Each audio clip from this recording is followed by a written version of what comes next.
পহেলগাঁওয়ের বদলায় কুপঘাত পাকিস্তান, জঙ্গি মদতে পাক ষড়যন্ত্রের পর্দাফাঁস, সন্ত্রাসবাদের বিরুদ্ধে একজোট দেশ, বিশ্ব দরবারে অপারেশন সিঁদুরের সাফল্য প্রচার। জাপানের পর দক্ষিণ কোরিয়ার সর্বদলীয় প্রতিনিধিরা, দক্ষিণ কোরিয়ার সিওলে অভিষেক সহ প্রতিনিধিরা। ফের হামলা হলে আরো কড়া জবাবের হুঙ্কার। Any support to Pakistan is a support to terror organization. We would be the last one to talk about violence. We would be the last one to talk about war and tax. You fire, we fire. You stop, we stop. Breeding a snake back in your backyard and expecting that snake to only bite your neighbor is the last mistake we should do, or last thing we should think of. Because once the snake is unleashed, it will end up biting whoever it can. A snake remains a snake. If you're breeding a monster to become a monster, the day the monster is unleashed, it will pounce on and attack on everyone. So we need to be very careful and mindful of how Pakistan has been harboring terrorism from 9/11 to 26/11 in Mumbai, to Pahalgam, to Pathankot, to Uri, repeatedly one after one terror attacks. We don't want any kind of war, but if you're attacking us, our humility, our dignity, our respect towards you shouldn't be considered as our weakness. সেনা নিশানায় মোহাম্মদ ইউনুসকে ক্ষমতাচ্যুত করতে বদ্ধপরিকর সেনাপ্রধানের হাতিয়ার দেশের সংবিধানের ধারা। সরকার পতনের 90 দিনের মধ্যে নির্বাচন সুপারিশ, জরুরি অবস্থা না হলে 90 দিনে ভোটের বিধান। জরুরি অবস্থায় রাষ্ট্রপতির হাতে শাসন ক্ষমতা। রাষ্ট্রপতি মোহাম্মদ শাহাবুদ্দিনকে সরকার ফেলার চাপ, রাষ্ট্রপতিকে লাগাতার চাপ সেনাপ্রধানের।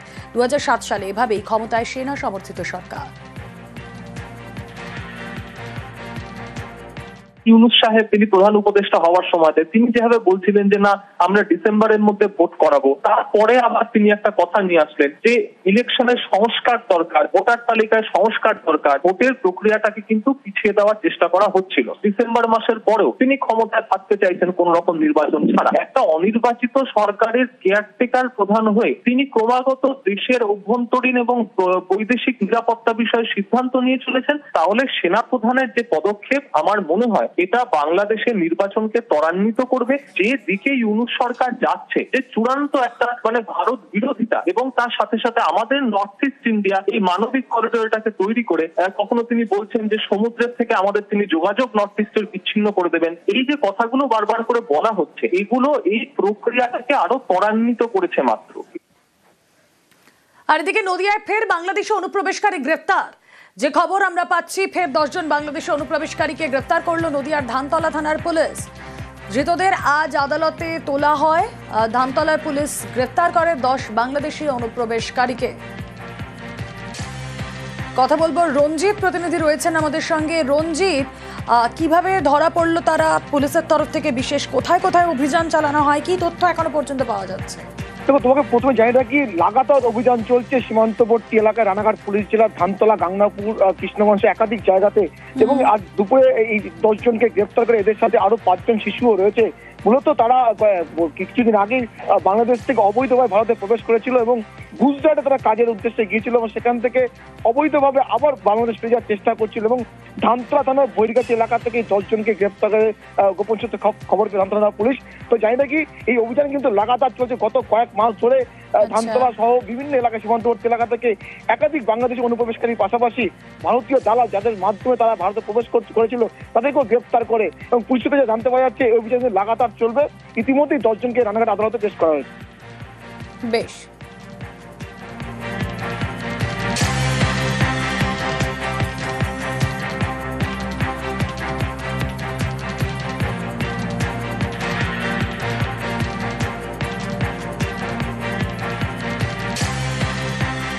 নদিয়ায় ফের বাংলাদেশি অনুপ্রবেশকারী গ্রেপ্তার।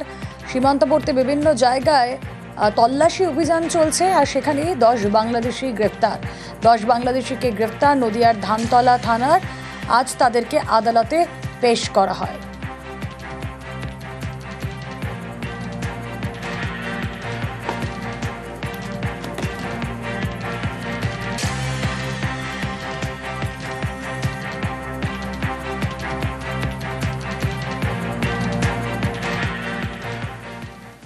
এবার যে খবরের দিকে নজর রাখবো, 12 লাখি চাকরির দরে ডিরেক্ট মেল করে অযোগ্যকে জানানো হলো যোগ্য।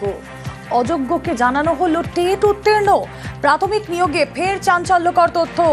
আরো বিস্তারিত জানাবেন অর্ণব হাজরা প্রতিনিধি থাকবেন আমাদের সঙ্গে। তার আগে আরো একবার আপনাদের জানিয়ে রাখি 12 লাখি চাকরির দরে ডিরেক্ট মেল করে অযোগ্যকে জানানো হয় তিনি যোগ্য, অযোগ্যকে জানানো হয় তিনি টেট উত্তীর্ণ। কথা বলবো আমাদের প্রতিনিধি অর্ণব হাজরা রয়েছেন সঙ্গে। অর্ণব, দেখো, প্রাথমিক নিয়োগ দুর্নীতির একাধিক চাঞ্চল্যকর অভিযোগ এসেছিল। এবার কলকাতা হাইকোর্টে মামলা করে একেবারে ইমেল স্ক্রিনশট দিয়ে এক পরীক্ষার্থী সুদীপ কর্মকার গোবরডাঙ্গার বাসিন্দা উত্তর চব্বিশ পরগনা সে অভিযোগ করলো 28 এপ্রিল 2022 প্রাথমিক শিক্ষা পর্ষদের সচিব এই মেল অ্যাকাউন্ট থেকে তার আইডিতে একটি মেল আসে, সেখানে জানানো হয় সে অর্থাৎ সুদীপ কর্মকার সে টেট অযোগ্য থেকে টেট উত্তীর্ণ হয়ে যোগ্য হয়ে গেছে এবং তাকে তার 24 ঘন্টার মধ্যে ঠিক তার পরের দিন 29 এপ্রিল 2022 প্রাথমিক শিক্ষা পর্ষদের দপ্তরে গিয়ে কাউন্সিলিং এ পার্টিসিপেট করতে হবে।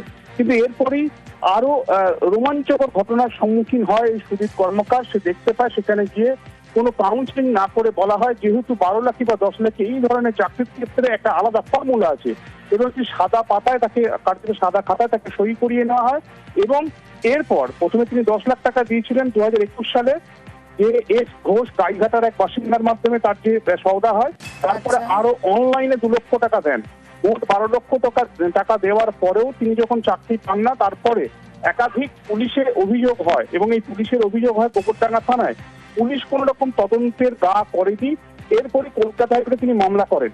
কলকাতা হাইকোর্টে মামলার নথিতে পরতে কিন্তু পশ্চিমবঙ্গের প্রাথমিক শিক্ষা পর্ষদের ইমেল অ্যাকাউন্ট সেখান থেকে মেল তার কাছে গেছিল, তিনি কাউন্সিলিং এ পার্টিসিপেট করেছিলেন, টাকা যে দিয়েছিলেন, এই সমস্ত নথি সে মামলা ঘটেছে এবং পুরো ঘটনায় গোবরডাঙ্গা থানায় যদি এই ঘটনা হয় সেই ঘটনায় পুলিশ কি তদন্ত করলো তার একটা বিশদ তথ্য বা রিপোর্ট তলব করেছেন বিচারপতি তীর্থঙ্কর ঘোষ। বিচারপতি ঘোষ 1 জুলাইয়ের মধ্যে বিশদ রিপোর্ট দিতে নির্দেশ দিয়েছেন উত্তর চব্বিশ পরগনা জেলা পুলিশকে এবং এক্ষেত্রে থেকে সব থেকে যেটা বড় বিষয় যে বিভিন্ন সময় দেখা গেছিল 7 লাখ 10 লাখ 12 লাখ এবং সব থেকে যেটা বাগদার অন্যান্য কথা, এটা বাগদার ক্ষেত্রে যে বারবার অভিযোগ আসছিল সেখানে মুড়ি মুড়কির মতো চাকরি বিক্রি হয়েছে, কিন্তু বাগদা থেকে একটু বাইরে গাইঘাটার এই অভিযোগ, গাইঘাটার ওই যুবক যে 12 লাখ টাকা বিনিময়ে চাকরি দেওয়া সওদা করলো ইমেলে, ডিরেক্ট ইমেল প্রাথমিক শিক্ষা পর্ষদের সচিবের কাছ থেকে তিনি পান। তিনি টেট অযোগ্য থেকে যোগ্য হয়ে যান 2014 সালের, কিন্তু চাকরি তিনি পাননি এবং এই ঘটনায় যে ইমেল করা হয়েছে সেখানে আরো একটি নাটকীয় মোড় রয়েছে। এখানে এই সুদীপ কর্মকারের অ্যাকাউন্টে ইমেল করা হয়েছে কিন্তু ইমেলে লেখা রয়েছে ডিআর প্রশান্ত বলে একজনকে। এই ডিআর প্রশান্ত বেরাকে তার কি কোনো তদন্ত হয়েছে? একবার বিচারপতি অমৃতা সিনহার বেঞ্চে মূল মামলা যখন হয় তখন প্রাথমিক শিক্ষা পর্ষদের একটি স্ট্যান্ড ছিল যে প্রাথমিক শিক্ষা পর্ষদের ওয়েবসাইটে নাকি হ্যাক হয়েছে এবং তাদের ইমেল আইডিও হ্যাক হয়ে থাকতে পারে, কিন্তু তার তদন্ত কি, তার কি তথ্য রয়েছে, কোনো কিছু নেই। অর্থাৎ সবকিছু মিলেই এই নিয়োগ প্রক্রিয়ার মধ্যে একটা গোজামিল বা সবকিছু মিলেই যেটা নজর থাক অর্ণব।